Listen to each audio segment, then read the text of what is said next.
안녕하세요. 물리화학 세 번째 수업 시작하도록 하겠습니다. 우리는 이제 지난 시간에 양자역학이라고 하는 것이 어떻게 시작되었는가 하는 것들을 쭉 살펴보았습니다. 제일 먼저 여러분들이 만나게 된 주제는 빛이라고 하는 녀석이 무엇인가. 그래서 빛의 파동성에 대해서 먼저 알아보았습니다. 빛의 파동성은 영의 이중슬릿 실험을 통해서 실험적인 증거를 모을 수가 있었죠. 그래서 영의 이중슬릿 실험의 결과는 빛이 회절 무늬를 띈다, 즉 어떤 간섭 현상을 보인다라는 것인데 이것이 파동의 증거가 되었습니다. 그래서 우리는 뉴턴의 고전역학을 이용해서 세상의 많은 것들을 예측할 수 있고 또 성공적으로 설명할 수 있었는데, 근데 문제는 이 흑체 복사의 경우에는 도저히 설명할 수가 없었다라는 거죠. 특히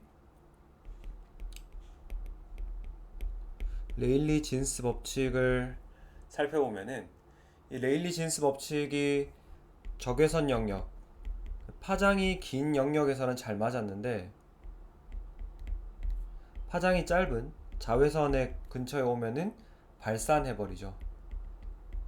그래서 우리가 이것을 자외선 파탄이라고 부르고요. 어쨌든 잘 맞지 않았습니다. 그래서 고전역학이 처음으로 실패를 기록한 그런 사례가 되겠습니다. 그래서 이거를 설명하기 위해서 플랑크는 어떤 양자라고 하는 불연속적인 에너지의 양이 있어가지고 에너지는 불연속이다 하는 그 개념을 제시를 하였죠. E는 NHν, N이라고 하는 것이 1, 2, 3과 같은 자연수, 이렇게 이야기를 하였습니다.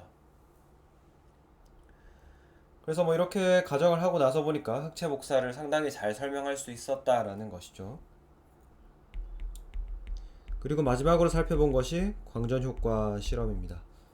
아인슈타인의 광전효과 실험인데 이 금속 표면에다가 빛을 조사를 해주면은 자유전자가 튀어나오는 현상이었는데, 여기에서 한 가지 특이한 관찰 사항은 어떤 특정 문턱 진동수 U0보다 작은 진동수를 가지는 빛을 아무리 밝게, 아무리 센 빛을 쪼여 주어도 전자가 방출되지 않았다라는 것이죠. 전자 방출이 없습니다. 이게 빛이 파동이라고 하는 생각했을 때와 좀 모순되는 상황인 거죠. 파동이라고 하면은 빛의 밝기가 세지면은 에너지도 같이 증가해야 되기 때문입니다. 그래서 이걸 설명하기 위해서 아인슈타인은 빛이라고 하는 것이 광자라고 하는 입자로 이루어진 것이다, 이렇게 설명했더니 모든 것이 잘 풀렸죠. 그래서 광자의 에너지 한유가 어떤 전자를 금속으로부터 떼어내는데 필요한 이람수 더하기 운동 에너지로 주어진다, 이렇게 설명하니까 광전효과 실험 결과가 상당히 잘 설명이 되었습니다. 그래서 이제 이런 것들을 바탕으로 우리가 수소 원자에 대해서 한번 이야기를 해보도록 할게요. 10.4절은 수소 원자의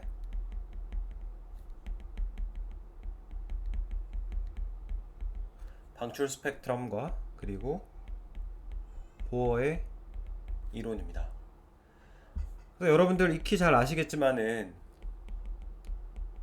원자의 방출 스펙트럼은 아마 보신 적이 많으실 거예요. 스펙트럼을 보시면은 어떤 불연속적인 선들로 나타나 있죠. 불연속적인 선이다. 그래서 우리가 이거를 선 스펙트럼이라고 부릅니다. 여기에 대비되는 말이 뭐죠? 여러분들 태양빛을 프리즘에다가 이렇게 통과시켜 보면은 우리가 무지개 색깔이 나타나잖아요. 흔히 무지개를 빨주노초 파남보 이렇게 표현을 하지만은 이게 문화마다 굉장히 자의적으로 뭐 어떤 나라에서는 이걸 5가지 색깔로 표현하고 심지어 어떤 나라는 2가지 색깔로 표현한다고 제가 들었거든요. 굉장히 자의적이란 말이에요. 굉장히 연속적으로 색깔이 변하기 때문에 그런 자의적인 해석이 가능한 거죠. 그래서 여기에 대비되는 개념이 바로 연속 스펙트럼입니다. 그래서 리드버그라고 하시는, 뭐 사실 발음이 리드베리라고 제가 어디서 본 것 같은데, 이 리드베리라고 하는 과학자는 수소 원자에서 방출되는 그 스펙트럼의 파장을 예측을 해보고자 했죠. 그러니까 어떤 화학적인 모델을 만들어서 예측을 해보겠다라는 것이 아니라 단순히 통계적으로 봤을 때에 이걸 어떻게 예측할 수 있을 거냐, 그걸 해본 거죠. 그래서 해봤더니 우리가 뉴에다가 이렇게 틸다라고 하는 물결 표시를 붙여주면은 이게 바로 파수가 됩니다. 파수는 파장의 역수로 우리가 이야기를 하는 건데요. 그래서 리드베리의 결과에 따르면은 리드베리 상수 RH, 수소 원자니까 RH를 NF 제곱분의 1 빼기 NI 제곱분의 1로 이렇게 표현을 하였습니다. 그래서 여기서 리드베리 상수는 109737 센티미터 역수, 그리고 NI와 NF는 노트에는 정수라고 썼는데 사실 자연수가 맞겠죠. 그리고 방출 스펙트럼이기 때문에 I 초기 에너지 레벨이 파이널 에너지 레벨보다 항상 숫자가 더 커야겠죠. 더 높은 에너지에 있다가 낮은 에너지로 내려올 때 이렇게 되겠습니다. 그래서 리드베리는 수소 원자의 에너지 준위가 어떻게 되는지는 모르지만, 근데 이런 식으로 예측하니까 실험에서 관찰된 선 스펙트럼의 파장을 꽤나 잘 예측을 하더라라는 것을 알 수 있습니다. 그래서 우리 교재에 있는 예제를 한 가지 보고 가면은 n은 5에서 n은 3으로 전이할 때에 방출되는 빛의 파장을 계산하라는 것이 문제가 되겠습니다. 그래서 리드베리 식에 따르면은 파수는 람다분의 1로 주어지는데, 이 파수를 계산하는 식이 리드베리 상수 곱하기 초기 상태 ni에서 ni 제곱에서 nf 제곱의 역수를 빼주면 되죠. 그래서 3의 제곱분의 1 빼기 5의 제곱분의 1 이렇게 해서 계산하면은 7799 웨이브 넘버 센티미터 역수 이렇게 나오게 되고, 이거를 결국 역수를 뒤집어서 취해주면은 1.282 곱하기 10의 마이너스 6승 미터 이렇게 계산할 수가 있겠습니다. 그러면 우리는 도대체 원자 구조가 어떻게 생겨 먹었길래 선 스펙트럼에서 나타나는 파장의 값들이 이런 식으로 예측이 되는가, 이런 것을 알아볼 필요가 있죠. 그래서 원자 구조에 밝혀진 변천사를 간단하게만 살펴보면은, 제일 먼저 돌턴이 이제 원자는 더 이상 깨지지 않는 당구공과 같은 모양이다라고 했는데, 톰슨의 음극선 실험을 통해서 우리가 전자를 발견을 했고요. 그리고 러더퍼드의 알파 입자 산란 실험을 통해서 우리가 원자핵 양성자를 발견을 하였습니다. 그 체드윅이 중성자를 발견하였죠. 그래서 이제 이 러더퍼드가 제안한 러더퍼드 행성 모형이 있는데요. 다음 페이지 가서 이야기를 해보도록 할게요. 이 원자가 어떻게 생겼는지를 설명하는 모델이 이제 러더퍼드의 행성 모형이 있습니다. 러더퍼드가 말하는 행성 모형은 원자 핵이 이렇게 가운데 박혀 있고 전자가 이렇게 주변 궤도를 돈다라고 하는 것이죠. 마치 행성처럼.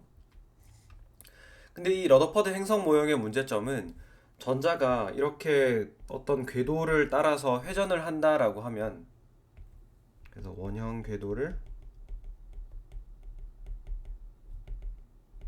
회전한다라고 하면은 우리가 속도가 같으면은 등속 운동에서는 가속도가 0이죠. 직선 운동일 경우에.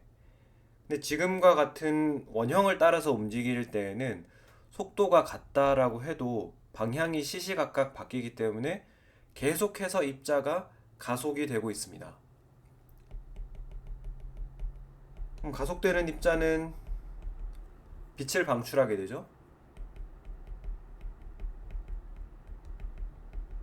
전하를 띠고 있기 때문에 이런 전하를 띤 입자가 전자가 가속이 되면은 빛을 방출하게 됩니다. 빛을 방출한다라고 하는 거는 결국 내가 가지고 있는 에너지를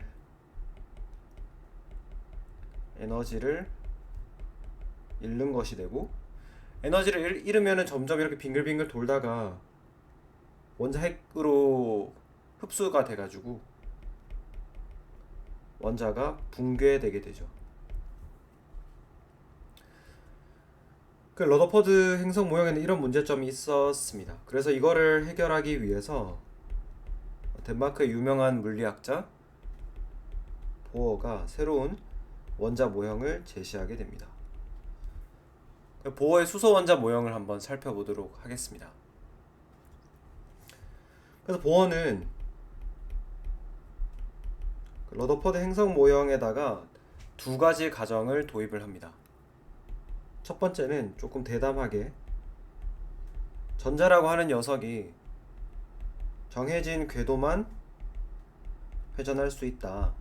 그 무슨 이유에선지는 모르겠지만은 전자라고 하는 녀석이 이렇게 빙글빙글 돌다가 안으로 원자 핵 안으로 빨려 들어가는 것을 막기 위해서 가정을 한 거예요.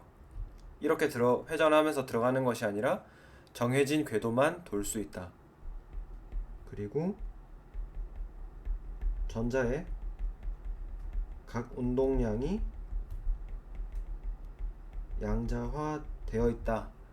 이렇게 한 겁니다. 그럼 이것을 바탕으로 우리가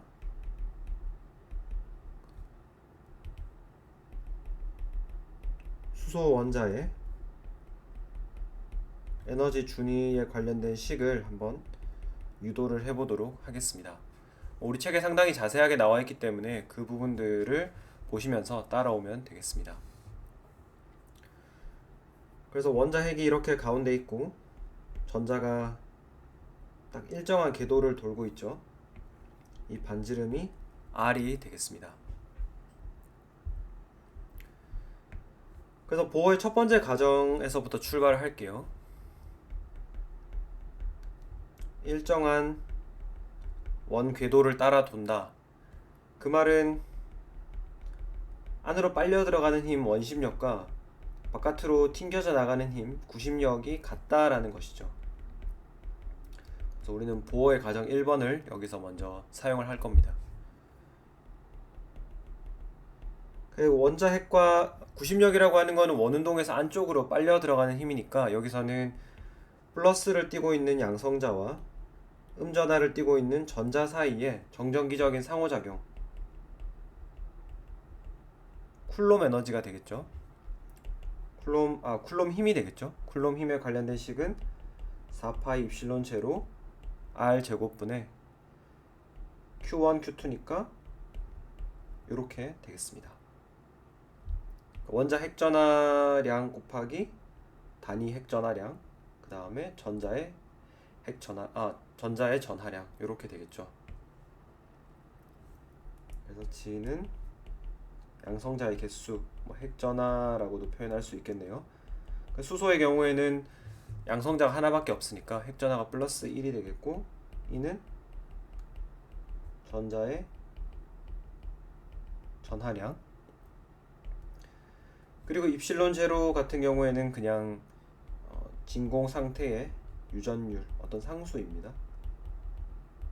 그리고 R이 바로 그 원궤도의 반지름이 되는 거죠. 그럼 조금 내려가서 그러면은 바깥으로 튕겨져 나가려고 하는 원심력의 크기는 얼마나 되느냐? 원심력은 물리적으로 봤을 때에 반지름 R분의 전자의 질량 곱하기 전자의 속도의 제곱 이렇게 되겠습니다. ME가 전자의 질량 그리고 U가 전자의 속도 이렇게 되겠습니다. 그래서 우리가 원심력과 구심력의 크기가 같다라고 이야기를 해주면은 4파이 입실론 제로 R 제곱분의 GE 제곱 R분의 ME U 제곱 뭐 이런 식이 되겠죠. 그래서 우리가 이거를 식을 조금 더 모양을 간단하게 하게 해주기 위해서 R을 양변에 곱해주고 나면은 남는 것이 4파이 입실론 제로 R분의 GE 스퀘어 ME U 제곱 뭐 이런 식이 되겠습니다. 그 다음 두 번째 스텝은 전자의 총 에너지를 생각해 볼 수 있죠. 전자의 총 에너지 E는 항상 운동 에너지 더하기 포텐셜 에너지 이렇게 주어질 겁니다. 그 운동 에너지는 2분의 1 곱하기 질량 곱하기 속도의 제곱 주어질 거고 포텐셜 에너지의 경우에는 4파 입실론 제로 R분의 Q1 곱하기 Q2니까 이렇게 되는데 플러스 전하랑 마이너스 전하 이렇게 되잖아요. 결국에는 이게 마이너스 4파 입실론 제로 R분의 GE 스퀘어 이렇게 되겠습니다. 그죠? 이게 양성자의 너무 글자가 안 보이네요.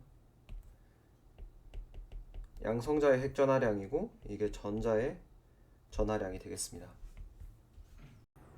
이렇게까지 쓰고 난 다음에 우리가 이제 요 부분을 이렇게 바꿔서 써 보도록 하겠습니다. 그게 이제 3번 과정인데요. 3번 과정에서는 토탈 에너지 1을 2분의 1 MEU 제곱 빼기 지금 요 부분을 ME U 제곱이랑 같다라고 했으니까 빼기 ME U 제곱 이렇게 될 거고 결국 이거는 마이너스 2분의 1 ME U 제곱 이렇게 될 겁니다. 그 다음에 이 전자의 속도를 이야기하는 것이 상당히 어렵기 때문에 우리가 이거를 정확하게 측정하는 게 어렵기 때문에 이거를 조금 다른 변수들로 표현을 해보자 라는 겁니다. 그래서 이 과정에서 우리가 보어의 두 번째 가정 가군동량의 양자화가 도입이 됩니다. 두 번째 가정이에요. 그래서 가군동량이라고 하는 것은 질량 곱하기 속도 곱하기 반지름 이렇게 주어지는데요. 이게 어떤 h바라고 하는 상수의 정수로만 주어진다. 그냥 가군동량이 양자화되어 있다라는 것이죠. 이 h바라고 하는 거는 다른 게 아니라 플랑크 상수 h를 2파이로 나눠준 값이 되겠습니다. 그래서 n은 1, 2, 3 이런 값만 가능하다라는 거죠. 그리고 나서 우리가 저기 위에서 얻은 식 있죠. 요 식을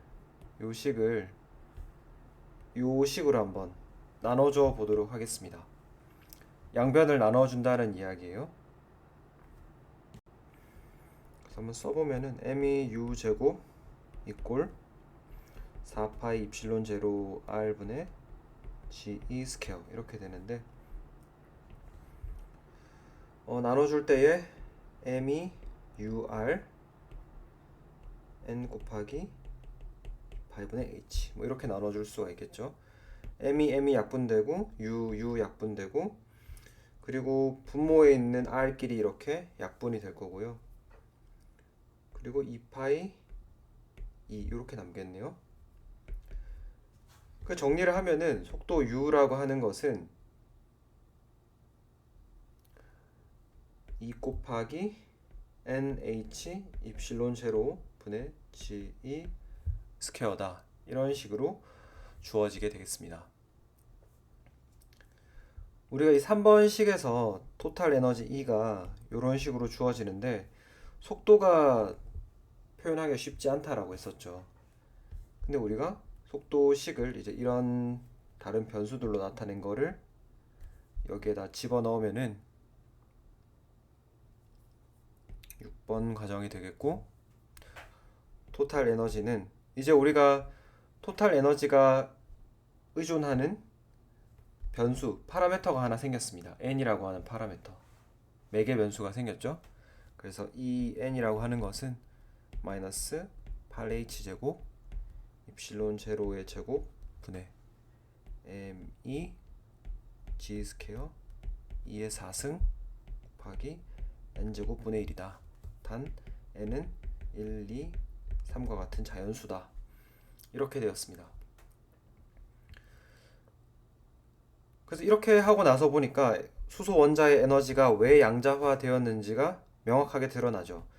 지금 보시면 이 앞쪽에 나오는 것들은 전부 어떤 물리적인 상수 값이에요. 플랑크 상수, 그 다음에 유전율, 전자질량, 핵전하량, 전자전하량, 이렇게 전부 상수 값이기 때문에 결국에는 에너지라고 하는 것이 어디에 의존하게 되냐면은 바로 이 n제곱분의 1, n이라고 하는 매개 변수에 의존하게 됩니다.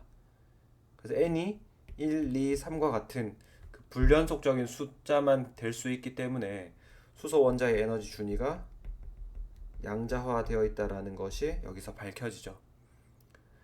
그럼 결국에 이 n이라고 하는 것이 어디에서 도입됐는지를 한번 거슬러 올라가 보면은 바로 이 네 번째 과정, 가운동량이 양자화되어 있다라는 것에서부터 도입이 되게 됩니다.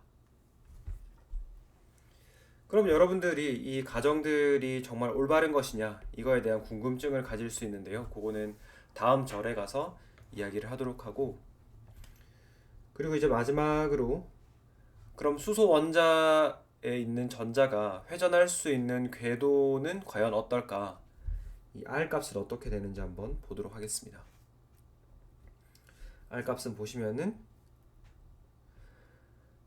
여기 위에 가운동량의 양자화 이야기할 때 요 값들 있죠. 요 값을 이용을 해보도록 하겠습니다.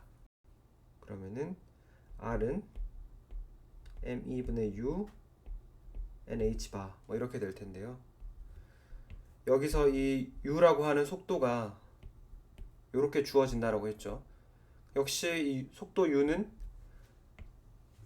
양자수 n에 의존하기 때문에 이걸 우리가 대입을 해주게 되면은 rn이라고 하는 것은 g 파이 me e 스퀘어 분의 epsilon 제로 이렇게 되겠습니다. n제곱을 여기 쓸까요? n제곱.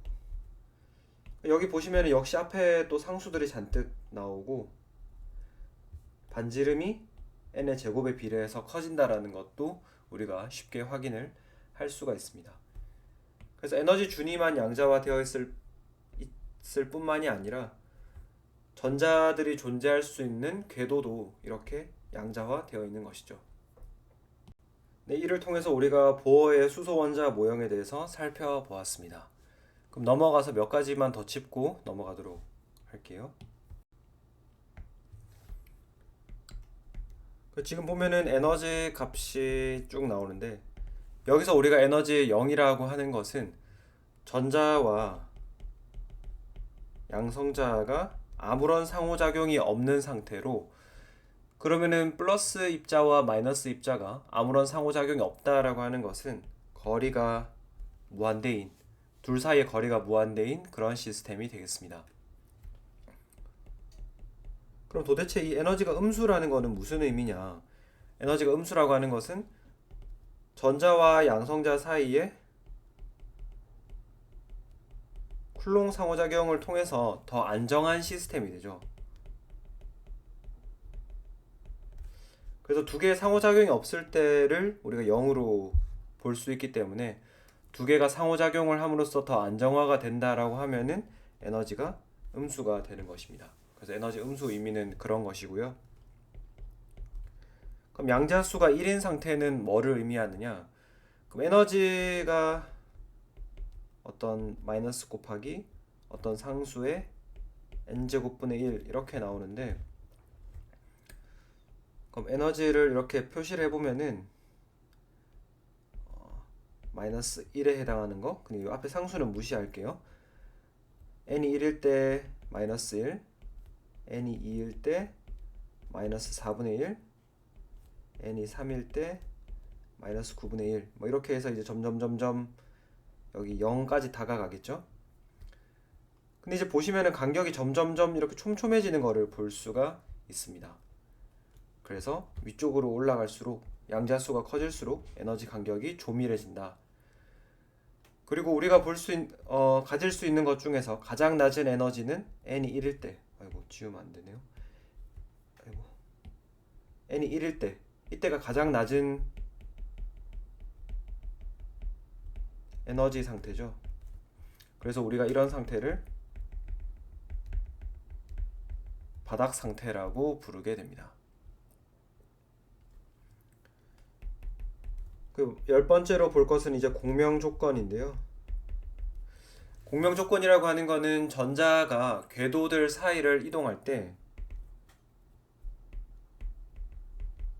궤도 사이를 이동하려면은 그 궤도들 사이의 에너지 간격에 해당하는 것에 빛을 흡수를 해야 밑에서 위로 올라갈 수 있고, 또 올라간 녀석이 내려올 때는 빛을 방출해야지 내려올 수 있는 것이 되겠습니다.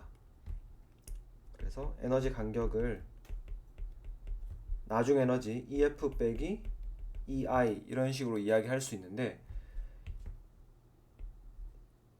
E에 해당하는 에너지가 빛의 에너지 형태로 한유의 형태로 나타난다라는 것이죠. 쉽게 생각하면 이렇습니다. 그래서 여기가 에너지 레벨이 I고 F라고 해볼게요. 그럼 이때 에너지는 EI, 이때 에너지는 EF가 될 텐데, 그래서 EI, 낮은 에너지에서 높은 에너지로 올라가려고 하면은 빛을 흡수를 해야 되죠. 그래서 이 에너지 간격에 해당하는 에너지를 가지는 한유라고 하는 에너지가 요 에너지 간격에 해당하는 빛이 조사가 되어야지 전자 전이가 일어날 수 있다라는 말이 되겠습니다. 반대로는 위에서 밑으로 내려오는 경우, 이렇게 위에서 밑으로 내려올 때에는 그냥 내려오는 것이 아니라 이 에너지 간격에 해당하는 진동수를 가지는 그 빛을 바깥으로 뿜으면서 이렇게 내려온다라는 것이죠. 그러면은 우리가 어떤 높은 에너지에서 낮은 에너지로 내려올 때의 파장을 한번 계산을 해볼 수가 있죠. 그 에너지를 먼저 한번 계산해 봅시다. 전이 에너지. 그래서 델타 E라고 하는 거는 EF 빼기 EI가 되는데, 우리가 앞에서 구한 식이 있죠.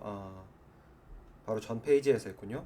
전 페이지에서 했던 식을 그대로 써보면은 8H제곱 입실론 제로 제곱에 M이 G 스퀘어 2 4승 곱하기 NF 제곱분의 1 이렇게 되겠죠. 요게 EF 값입니다.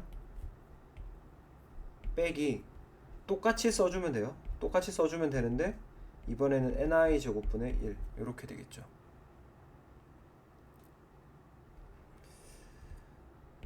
천상 또 한 번 더 써야겠네요. 안 쓰고 넘어가려고 했는데 이렇게 되죠. 이렇게 쓰고 나서 보면은 지금 뭐 당연한 이야기지만은 이 앞에 상수 부분이 똑같죠.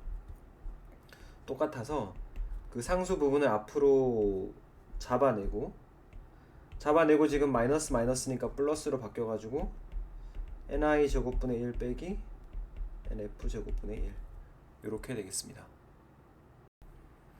그래서 우리가 이거를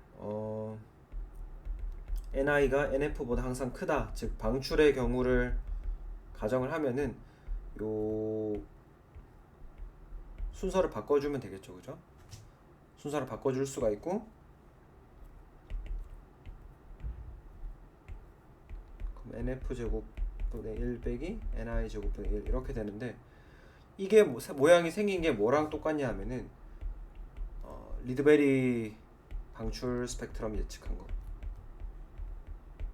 이거랑 완전히 모양이 똑같게 생겼죠. 그래서 그러면 우리가 보어의 수소 원자 모양이 얼마나 잘 맞는지를 실험으로 확인하려면은 여기에 그 파란색 박스 안에 들어있는 부분이 리드베리 상수와 얼마나 일치하는지를 계산을 해보면 되겠습니다. 그래서 이 파란색 박스를 실제 물리 양들을 집어넣고 계산해보면은 109737.31568 뭐시기 해서 쭉 이렇게 나오게 되죠. 근데 이제 이게 실험으로 관측한 거랑 10의 마이너스 10승인가요? 하여튼 굉장히 긴 자리까지 맞다고 알려져 있습니다. 그래서 물리학이 예측한 것 중에서 가장 정확하게 실험과의 오차가 가장 적은 이론으로 알려져 있습니다.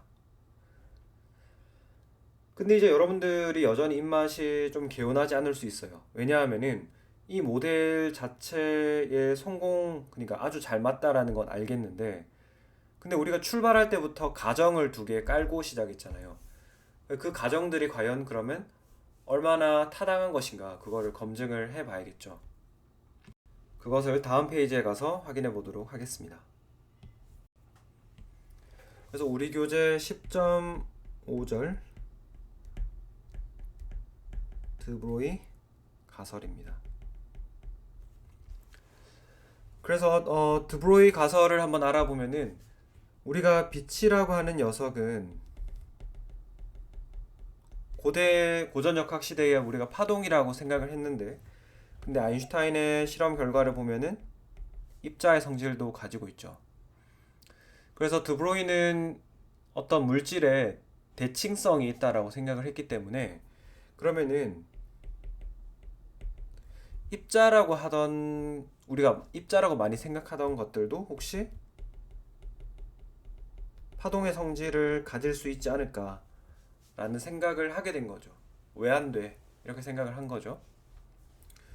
그래서 그러면 어떤 물질이 가지고 있는 파동의 성질, 그 물질파라고 하는 것에 파동식을 한번 유도를 해보도록 하겠습니다. 물질파의 식. 그래서 우리는 아인슈타인, 플랑크 식과 그리고 파동의 운동량에 대한 고전역학의 식 두 개를 가지고 보려고 합니다. 그래서 E는 한유, 여기서 진동수 U는 람다분의 C 이렇게 주어지죠. 그 다음에 파동의 운동량에 대한 고전역학의 식 E는 mc 스퀘어라고 주어지는데, mc 곱하기 c로 이렇게 나눠서 생각해 보면은 결국에는 이 앞에 부분 mc라고 하는 게 질량 곱하기 속도니까 이게 운동량이 되죠. 그래서 이게 결국 pc가 되겠습니다. 그래서 p가 운동량, c가 빛의 속도가 되는 거죠. 이게 근데 결국에는 에너지를 나타내는 서로 다른 두 개의 식이잖아요. 그래서 우리가 두 개의 식을 같다라고 둘 수 있고, 에너지는 이렇게 쓸 수도 있고, 이렇게 쓸 수도 있는 거죠. 여기에서 빛의 속도 c가 약분되고 날아가면은 어떤 물질이 가질 수 있는 물질파의 파장이라고 하는 것이 바로 P분의 H로 주어진다. 근데 우리가 이제 어떤 입자라고 생각하는 것들, 그러니까 입자라고 생각하는 것들은 빛의 속도 c로 움직이지 않죠. 그 각각 개개인의 속도를 이용을 하면은 질량 m 곱하기 속도 u분의 h구나라고 이렇게 예측을 할 수가 있습니다.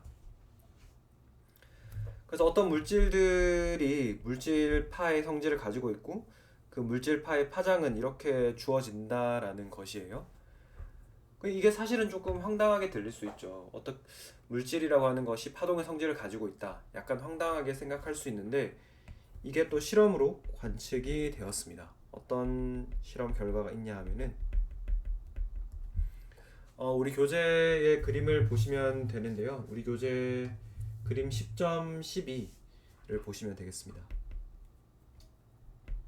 그림 10.12를 보시면은 데이비슨과 거머 그리고 톰슨의 실험 결과가 있는데요.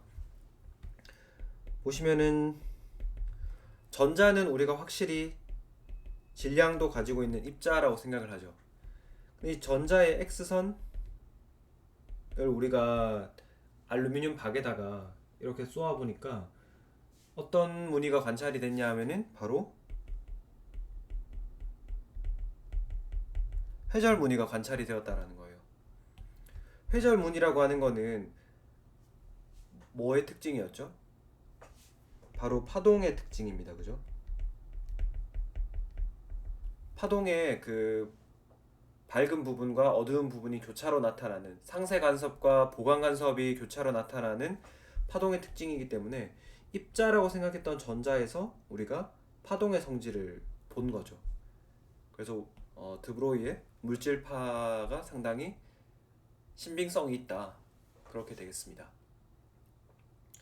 그럼 드브로이는 이거를 이용을 해가지고 보어의 수소 원자 모형을 조금 더 깊이 있게 생각을 해보았는데요. 먼저 우리는 정상파 개념부터 짚고 넘어가도록 할게요. 정상파는 영어로는 스탠딩 웨이브인데요. 그래서 정상파라고 하는 거는 쉽게 생각하면은 양 끝이 고정이 되어 있고 이렇게 양 끝이 고정이 되어 있고 그래서 줄을 따라서 이동할 수 없고 정지되어 있는 그런 파장을 의미를 합니다. 그래서 스탠딩 웨이브라고 이야기를 하죠. 그러니까 가장 쉽게 우리 주변에서 볼 수 있는 정상파는 바로 기타가 되겠습니다.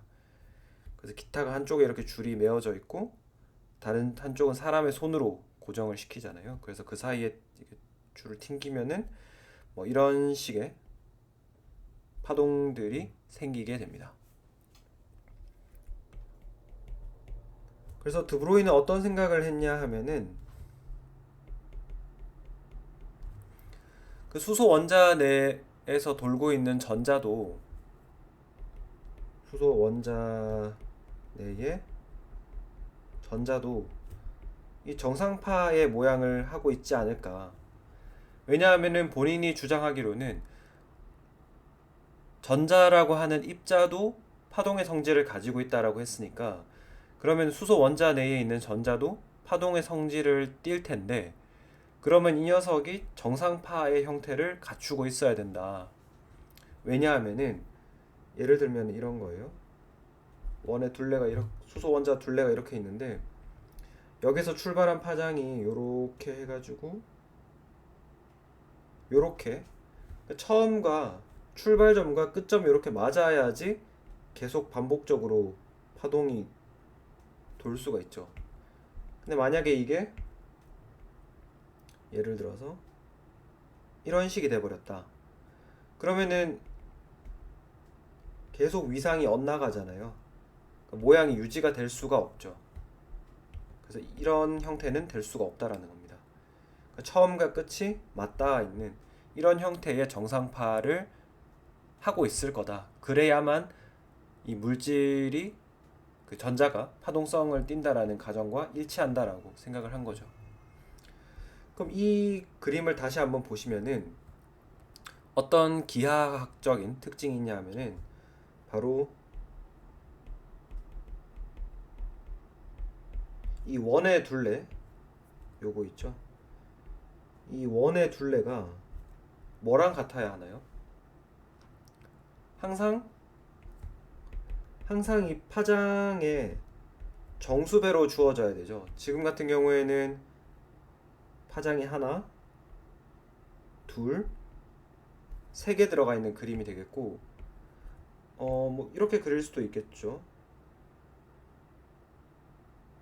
제가 그림을 너무 못 그리긴 했지만 여러분들이 잘 이해하실 거라고 제가 새로 그려보겠습니다.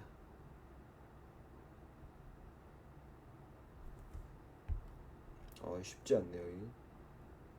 뭐 대충 이렇게 생겼다고 칩시다. 그럼 파장이 하나, 둘, 뭐 이렇게 항상 정수배로 들어가야지 출발점과 끝점이 만나서 계속 반복되는 형태를 그릴 수가 있죠. 그래서 n이 1, 2, 3과 같은 양의 정수가 돼야 된다. 그러면은 이거를 수식으로 쓰면 2파이 r은 n 람다다 이렇게 쓸 수가 있고요. 근데 우리가 앞에서 물질파 식이 어떻게 됩니까? 물질파의 식이 mu분의 h였습니다. 그래서 드브로이 물질파 식을 여기에다 집어넣으면 2파이 r은 n 곱하기 mu분의 h가 되고요. 그리고 나서 이 식을 조금만 정리를 해볼게요. 질량이랑 속도를 좌변으로 넘겨주고 2파이는 분모로 이렇게 위치를 바꿔보겠습니다. 그러면 mur은 n 곱하기 2파이분의 h. 이제 많이 보던 식의 형태죠. 이게 바로 가군동량에 해당하는 값이고요. 그리고 이게 바로 h바에 해당하는 거니까 n h바 이렇게 쓸 수 있는 겁니다. 이게 바로 과학자 이름 영어로 쓰니까 보어의 두 번째 가정에 해당하던 가군동량이 h바의 어떤 정수배로 나타난다. 그 가정을 지금 이렇게 뒷받침하는 게 바로 드브로이의 물질파가 되겠습니다. 그래서 뭐 보어의 가정이라고 하는 것이 본인의 직관에 의존한 것이었지만은 드브로이의 물질파의 개념을 도입을 하니까 이처럼 자연스럽게 유도가 되는 것이었죠. 그러면은 이 전자의 물질파의 성질을 이용할 수 있는 사례를 하나 보고 오늘 수업을 마치도록 하겠습니다. 그래서 전자의 파동성을 어디에다 써먹을 수 있느냐 응용 사례를 한번 보도록 하겠습니다. 바로 우리가 흔히 알고 있는 전자현미경인데요. 전자현미경의 작동 원리는 우리가 전자를 점점 더 빠른 속도로 가속을 하면은 더 높은 분해능, 그러니까 더 작은 입자를 관찰을 할 수 있다라는 것이 되겠습니다. 왜 그렇게 되는지를 한번 수식으로 유도를 해보도록 할게요. 그래서 우리가 어떤 정전기장을 걸어가지고 전이차가 V에 해당하는 그런 필드를 만드는 겁니다. 이렇게 만들어서 가해준 에너지가 공급된 에너지가 결국에는 전자가 가속되는데 움직이는 데 쓰이게 되니까 운동 에너지로 전부 전환이 되겠죠. 그래서 이때 에너지 E는 QV 전하량 곱하기 전이차 V 이렇게 되고, 근데 전자의 전하량이 E이기 때문에 EV 이렇게 되겠습니다. 이게 전부 운동 에너지 형태로 바뀐다라고 했는데 운동 에너지식이 2분의 1 m이 u 제곱 이렇게 되는 거죠. 그래서 E가 전자의 전하량 그리고 m이가 전자의 질량이 되겠습니다. u는 당연히 속도를 의미하고요. 전자의 속도. 그러면 우리가 이 식으로부터 전자의 속도 u를 계산할 수 있죠. 왜냐하면 정전기장이 가해준 에너지랑 운동 에너지 두 개가 같지 않습니까? 같다라고 두고 풀면은 루트 me 분의 2v 2ev 이렇게 되겠습니다. 근데 우리가 이런 속도로 가속되고 있는 입자가 그러면은 얼마만큼의 분해능을 가질 수 있느냐, 그러니까 얼마만큼의 파장을 가지고 있느냐, 이걸 알아야겠죠. 근데 이 전자라고 하는 녀석이 파동성을 가지고 있는 물질파이기 때문에 P분의 H, 그래서 MU분의 H다 라고 하는 식에다가 이 U 부분에 이거를 이제 집어넣어 주는 거예요.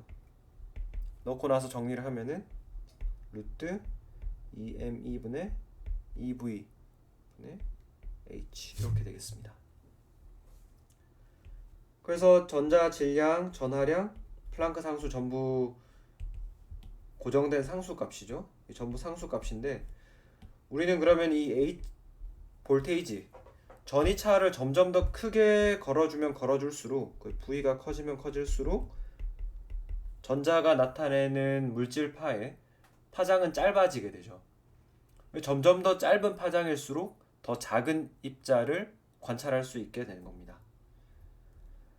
네, 그래서 여기까지 해서 우리가 오늘 보어의 수소 원자 모형을 살펴봤고, 또 수소 원자 모형에서 우리가 그 보어의 수소 원자 모형을 유도할 때 각운동량의 양자화가 어떤 물리적인 근거가 있는가, 그것을 드브로이의 물질파를 통해서 살펴보았습니다. 이렇게 했고 이제 다음 시간에 하이젠버그 불확정성 원리와 양자역학에 관련된 가설들 몇 가지 살펴보도록 하겠습니다. 네, 수고 많으셨습니다.